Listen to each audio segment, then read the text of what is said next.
यहाँ कहानी 18वीं और 19वीं सदी के छत्तीसगढ़ के राजनीतिक और सामाजिक घटनाक्रम की है। इसमें मराठा शासन, शुवा शासन और अंत में ब्रिटिश नियंत्रण की इतिहास शामिल है।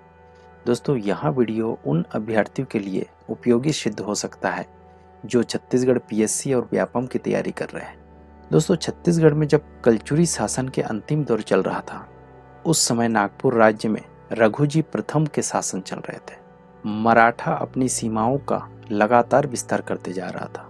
छत्तीसगढ़ अपनी अपार संपदा और रणनीतिक महत्व के कारण उनकी नज़र में आ गया। 1741 में नागपुर के मराठा सेनापति भास्कर पंत ने कलचुरी शासन पर आक्रमण किया और उन्हें परास्त करके छत्तीसगढ़ राज्य को अपने अधीन में ले लिया। परंतु मराठा ने छत्तीसगढ़ पर डायरेक्ट शासन न करके उन्होंने कलचुरी शासक रघुनाथ सिंह और मोहन सिंह से सन 1741 से 58 तक यानी 17 साल तक इनडायरेक्टली शासन करवाया। इस बीच में 14 फरवरी 1755 को रघुजी प्रथम, जो कि नागपुर साम्राज्य के राजा थे, उनकी मृत्यु हो जाती है और उनके कई सारे पुत्र में से सबसे बड़े पुत्र जनोजी भोसले को नागपुर का राजा बनाया जाता है, जबकि इनके छोटे पुत्र मुधोजी भोसले का मराठा शासन के लिए बहुत महत्वपूर्ण योगदान था। दोस्तों, 1758 में जानोजी भोसले ने छत्तीसगढ़ पर अपने बड़े पुत्र बिम्बाजी भोसले को भेजकर डायरेक्ट शासन करने का फैसला किया। इस प्रकार नागपुर मराठा के अधीन छत्तीसगढ़ में शासन करने वाले प्रथम मराठा शासक बिम्बाजी भोसले बने। बिम्बाजी ने अपने राजधानी रतनपुर को बनाया। दोस्तों, मराठा ने छत्तीसगढ़ को इसलिए जीता था क्योंकि यहाँ के मजदूर किसानों से कर वसूलना था। मराठा शासन आते ही जनता के ऊपर भारी कर का बोझ डाल दिया था। जनता इससे दुखी थे, परंतु उनके पास कोई दूसरा ऑप्शन भी नहीं था। बिम्बाजी के नेतृत्व में कर वसूलीकरण का बहुत जोरों शोरों से हुआ। इसके अलावा भी उन्होंने बहुत सारे सामाजिक और प्रशासनिक काम भी किए, जैसे रतनपुर में राम टेकरी मंदिर का निर्माण करवाया था और रायपुर में दूधाधारी मठ का रिपेयरिंग भी करवाया था। उन्होंने रायपुर एवं रतनपुर का प्रशासनिक एकीकरण भी किया। रतनपुर में न्यायालय की स्थापना भी की और इसके साथ राजनांदगांव तथा खुज्जी नामक 2 जमींदारी प्रथा चालू की है। इनके कार्यकाल में जनता के द्वारा छोटे मोटे विद्रोह किए हैं। एक युद्ध में इसके सहयोग देने के लिए मोहम्मद खान तरण ने सैन्य सेवा प्रदान किया था, जिसके फलस्वरूप उन्हें मदनगढ़ किले क्षेत्र के 5 स्थानों को पुरस्कार स्वरूप भेंट किए थे। दोस्तों, बिम्बाजी की 3 पत्नियां थीं, उमाबाई, रामाबाई और आनंदीबाई। इसकी जो तीसरी पत्नी थी आनंदीबाई, जो नागपुर के भोसले राजवंश के उत्तराधिकारी माने जाते थे। आनंदीबाई अपने साहस, राजनीतिक चतुराई और इच्छा शक्ति के लिए जानी जाती थी। बिम्बाजी भोसले नागपुर के भोसले राजवंश की एक प्रभावशाली सदस्य थे। वह मराठा साम्राज्य की ताकत बढ़ाने की कोशिश कर रहे थे, लेकिन उनके जीवन में कई राजनीतिक और पारिवारिक चुनौतियां थी। नागपुर की राजनीतिक अत्यधिक जटिल थी। इसमें सत्ता के लिए बिम्बाजी और रघुजी द्वितीय, जो कि बिम्बाजी के चचेरे भाई थे, उनके बीच सत्ता के लिए संघर्ष चल रहा था। 1787 में षड्यंत्र रचकर रघुजी द्वितीय ने बिम्बाजी भोसले को मरवा दिया था। बिम्बाजी भोसले की मृत्यु के पश्चात आनंदीबाई ने सत्ता की बागडोर संभाली। आनंदीबाई भोसले ने इस हत्या के खिलाफ विद्रोह किया और अपने बेटे के लिए सिंहासन का दावा किया। इधर रघुजी द्वितीय ने नागपुर की सत्ता संभाल ली थी, लेकिन इनकी सत्ता को जनता का पूर्ण समर्थन नहीं मिला था। इधर छत्तीसगढ़ में बिम्बाजी भोसले की मृत्यु के पश्चात 1787 में चिमड़ाजी भोसले को नए शासक के रूप में नियुक्त किया, परंतु आनंदीबाई के दबदबा ने इन्हें शासन करने नहीं दिया।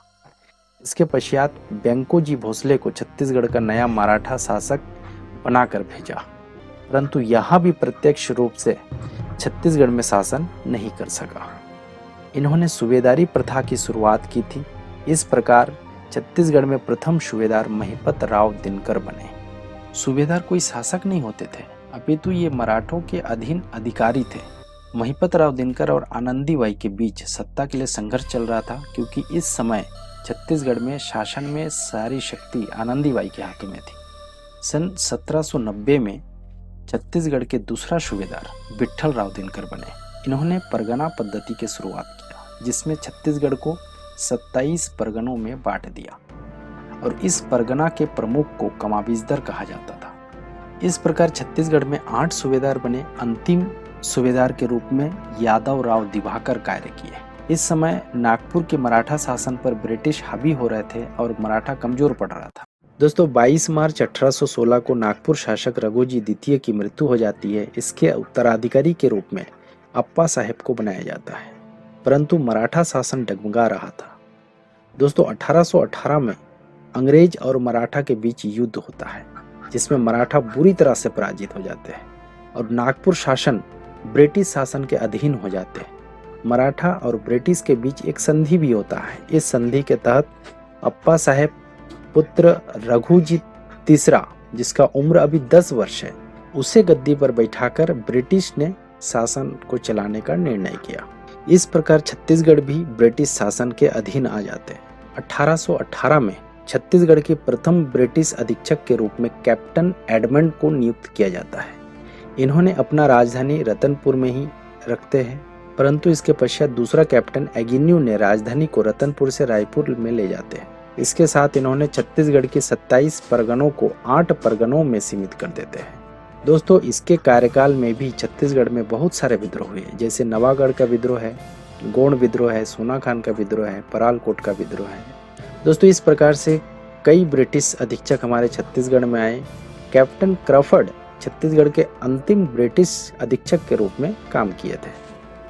ब्रिटिश मराठा संधि के अनुसार 6 जून 1830 को पुनः भोसले को अपना सत्ता हस्तांतरण कर देते हैं और छत्तीसगढ़ में पुनः भोसला शासन 1830 से लेकर 1854 तक चला।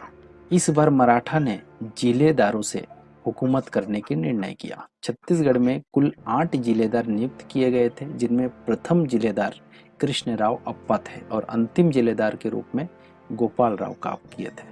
सन 1854 में भारत के गवर्नर जनरल लॉर्ड डलहौजी ने हड़प नीति के तहत नागपुर राज्य का ब्रिटिश शासन में विलय कर दिया। अब छत्तीसगढ़ पूर्ण रूप से ब्रिटिश शासन के अंतर्गत शामिल हो गया था।